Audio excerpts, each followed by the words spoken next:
Hi friends, this is MD Vegan. You see, I'm a happy guy. I dance and sing all the time. Like what keeps me healthy. Yeah, that's what the aim of yoga is. That's all, being happy. Can you believe it? It's so easy. And sometimes I like a cake. It's something sweet, something sweet. Wouldn't we all love a chocolate cake? Most of us would. See, this is the chocolate cake I made last Sunday. From friends were here. Yeah. Had a little bit of cake. And today I want to make another cake.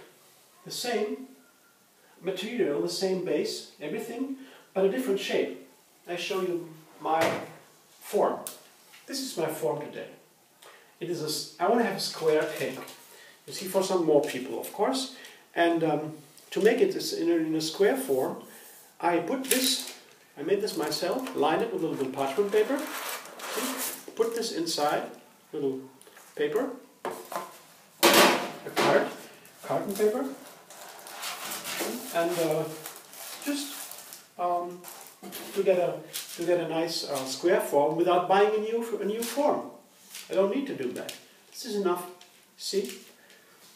I will show you later how I put the dough in and everything. I put that aside now. My cake. Have a look again. How nice it is. Here it's a bottom. It's with a quinoa, sprouted quinoa. I will show you in a minute. And on top is a chocolate cream. This is a real chocolate, you could say. It is very firm and still creamy. I show you how to make it. It's a delicious chocolate tart. Just a classical one. Just easy. So, principally, I do my raw chocolate tarts or any raw tarts with two components, two parts.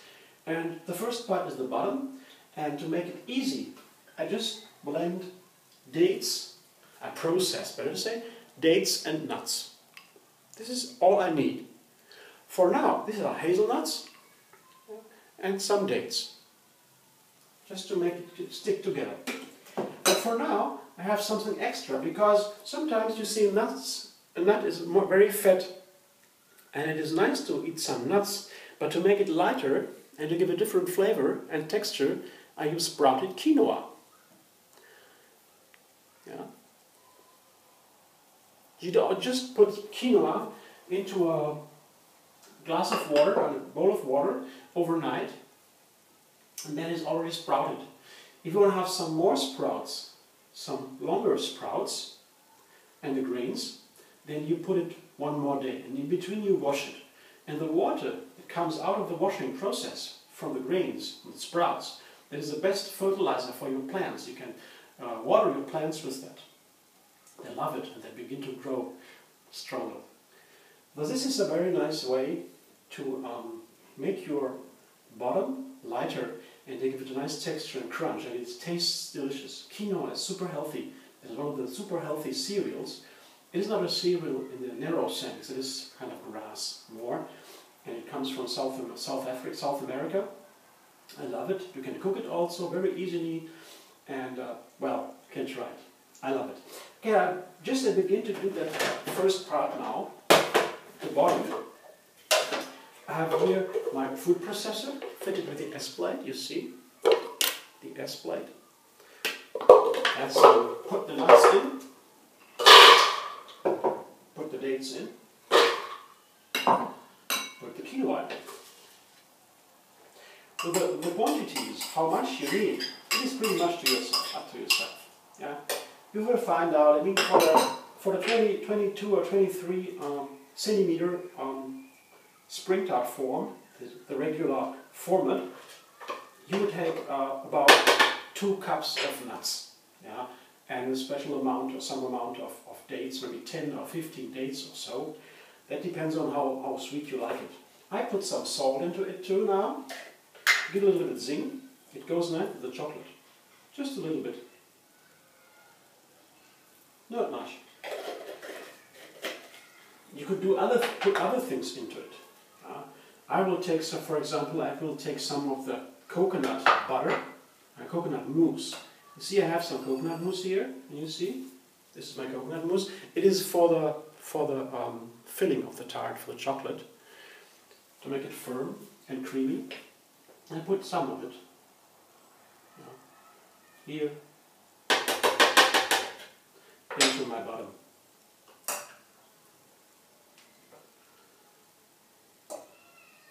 It's not necessary. It will keep together anyway. Now we begin to process my love for the bottom.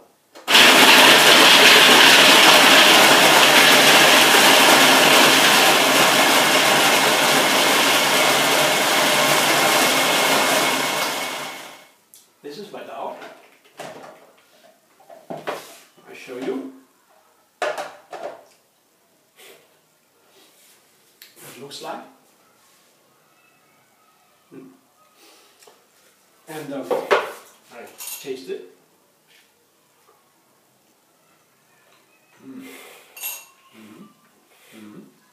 Excellent. Yeah. Very nice.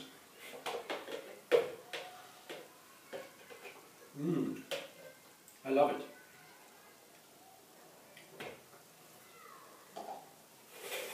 Pretty different. I taste the hazelnuts, the quinoa, really rich and wow, I can't describe it. It's very nice to try. Here's my form. See, a little bit lined with a parchment paper. Easy now to get the cake out of it. I just put the dough on the ground, the bottom of the form. This spatula, this is a very nice tool here. This one, I'll show you. See, I used it now, not so beautiful here with the dough, but it doesn't matter, you know what I mean? It is a very nice tool to get it out of the food processor, and you can scrape the sides down too with it, like this. Sometimes you have to do that during the processing. And you stop for a while, and you scrape the sides down because it pushes the blades. When they turn around, they push the material, up the sides because they want to have them down. Then you stop for a while, scrape it down, no problem. You go on. Well, that's very easy. That's usual. So if you try it for yourself, don't worry, that happens. As a chef in the kitchen, you always have to be inventive. Like this, for example. I made this form in the square because I would like to have a square form. I didn't want to buy a new form. It is expensive. I don't need to. This form is enough. See? I spread it evenly all over the bottom. I hold my little carton here on the side. It keeps the right shape. Doesn't fall over.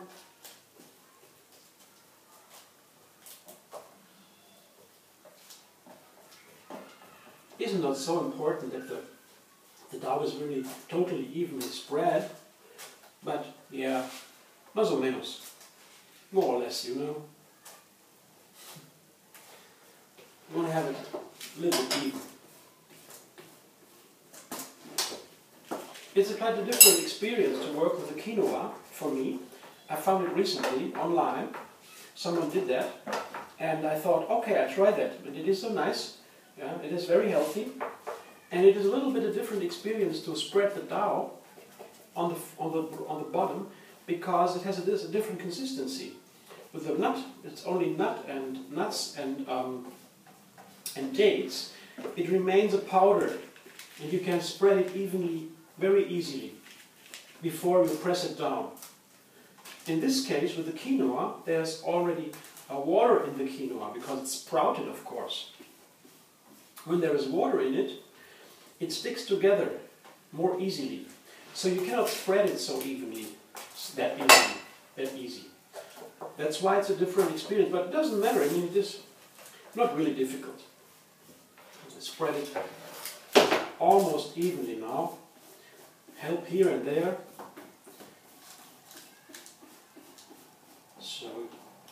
So it would be almost perfect.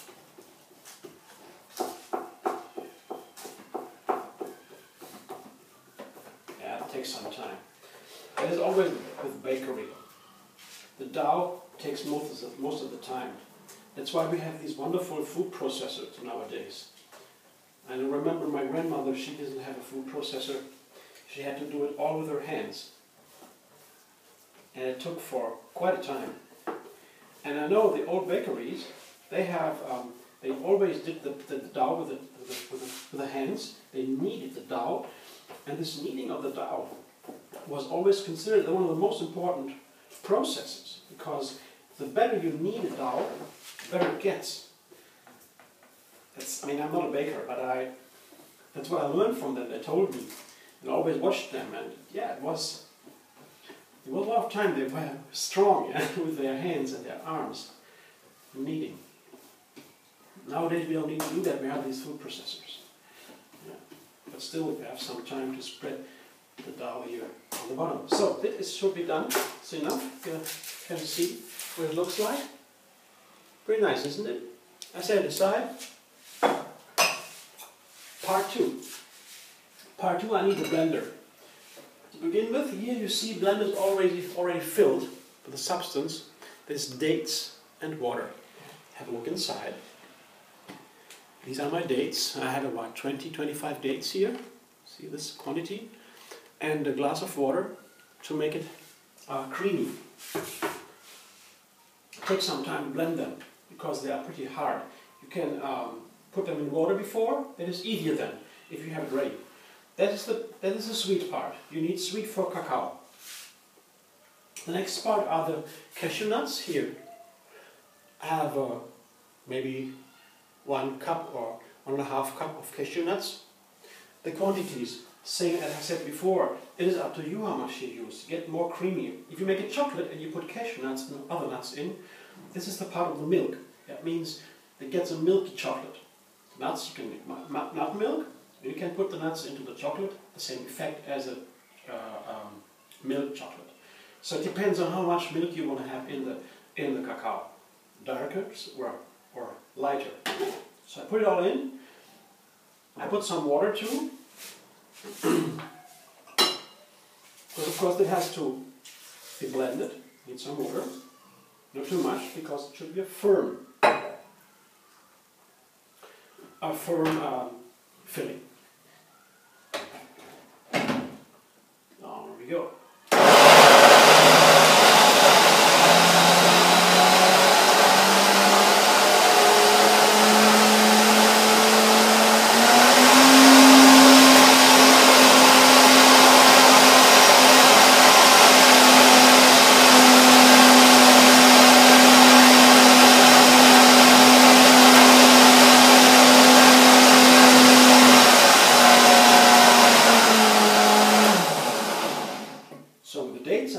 That blends nicely, some water, it works nicely, as you can see.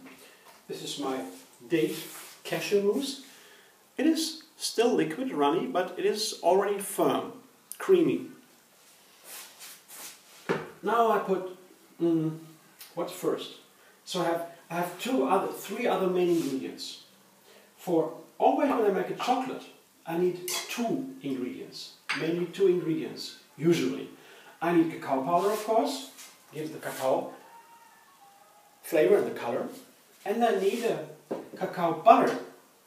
Cacao butter is very important because it is the part of the nut of the cacao bean you bring out if you want to have cacao. See, this is cacao butter. It's liquefied, yeah? And it is easy for me to do that. I have a glass here, a container, a bowl. I put boiling water into the bowl. On top of the boiling water I get a little metal tin yeah, little bowl. Then put some lid on it so the heat stays in and it liquefies. I don't know if I put that in now first. Yeah, I think I put it in first now to get all together. The cacao butter, it makes the chocolate part from the cacao. I take the coconut mousse, here I showed you before, coconut mousse, 100 grams or so. Also liquefied, the same method as the cacao butter. It gives nice flavor, very nice flavor. I put the cacao in. Here I have a cup of cacao powder. It's all raw quality and organic, of course. You can use any kind of quality, what you like. I always prefer the organic quality because it's really the toxins, non-organic food, they really harm your organism, your body. It really does, and there are scientific research about it. And even if it's called biological in the supermarket, in the regular supermarket, it is still a lower standard than you buy in the health food shop when it's certified. But that's in Europe. Europe is different than the United States or in other continents. But in Europe we have to distinguish between the biological processed food and the special in the health food shop. They have special certification methods. They are more rigid, and it's better to take these because it's very important for your health. For the flavor, I put vanilla powder into it. Vanilla and cacao is really, they are a couple, a loving couple, I would say. I take a lot, maybe 3 teaspoons, heaping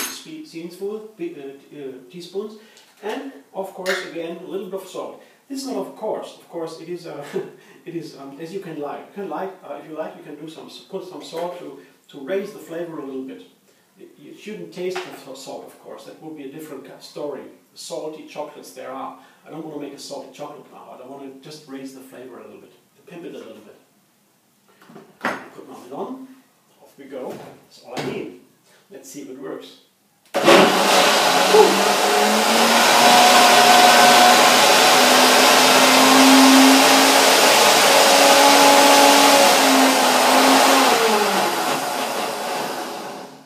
As you can see, it already is it not so easy for the blender to get it all together in one mass, in one filling. So I help it a little bit with a spoon, because on top of the blades are below here. They are the blades from the blender. On top of the blades, when they really turn around very fast, and what's in the blender, the content, the mass, is firm, then on top of the blades a little bulb of air is pulled in. And if it doesn't mix, because of the firmness of the dough inside, this bulb stays there and keeps the dough from being processed, blended. So you have to scrape it down, help it with a spoon maybe, like I do now, or you have to take a plunger. That is also possible. You can always use the plunger. This is my plunger. Yeah, you can see, put it on top into the blender, and that will also work. But maybe it's not necessary now. We'll try it again. And it should be firm, otherwise it's not a good chocolate cream. So it has to be firm. So it's a little bit of balance. You have to be experienced with that. Try some.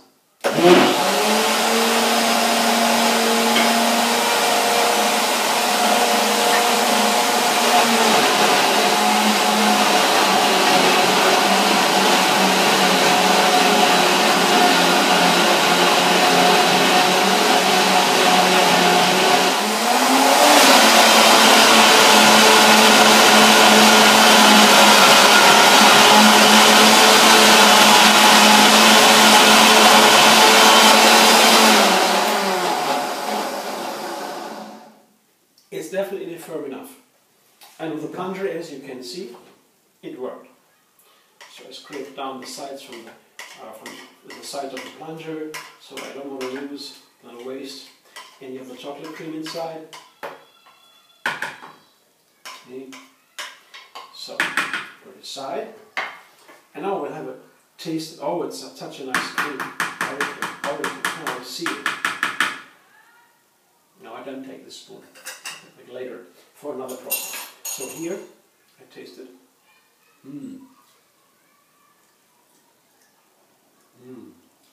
Tastes wonderful. Wonderful chocolate cream. Can you see? And see, it's pretty firm. It doesn't really runny. A little bit still, but as soon as it's cold, it will be very firm. Very nice cake. As you can see before in the other form I showed you. So, last step before the cake is done, I put it all into my to the bottom, the filling of my cake.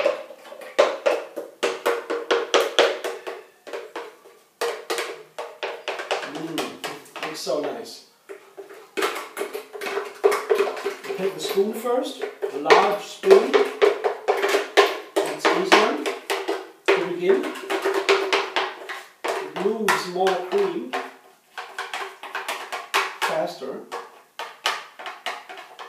Then I put the spoon aside, and take my scraper. Scrape down the sides, to bring it all to one mass together. Then it flows easily, it's runnier. And then, yeah, now I get to it. Now I bring it all out. I think that is important. I mean, I could sit down and eat the rest from the what remains in the blender with a little spoon to enjoy myself. But as a chef, if you're cooking on a regular base, you can't always eat the remnants. That is, then you get fat, and you don't want to eat all the time. So better you scrape it down nicely. You see, this is what remains inside. I could do a little bit more now, but it's pretty good, isn't it? It's partly because of this blender too, because it's pretty large, wide on the bottom, so I can get around the blades easily. Other blenders are very narrow below, and other advantages, of course, the flowing process and so, but you can get down to the scraping. One of the reasons why I bought this blender. Because it's large around the blades. So I spread it evenly again. My chocolate cream. As you see, very simple. Put it in the refrigerator. And this will be done in 2 hours or so. You have a very nice firm chocolate cream, chocolate cake. And can always adapt it to your liking.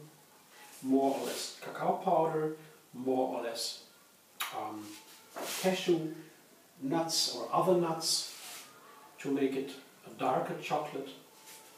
You take the other nuts too, for example, pistachios are very nice, very expensive also, but they have a wonderful flavor. How wonderful are other nuts? You know, there are so many different varieties. So this should be enough. Well, for now that's good. You should overdo it. Don't make you wait too long for everything. This is what it looks like. You see, it is up to here, So this is, well, this kind of thick cake with the bottom. It's a nice tart. I have the nice pieces there. I square it. You can triangle it also. So what? I showed you the cake already. Remind you, this is my other cake. The same one. What it looks like. Different shape. Same cake, different shape. Enjoy chocolate cakes. I love it. And see you very soon.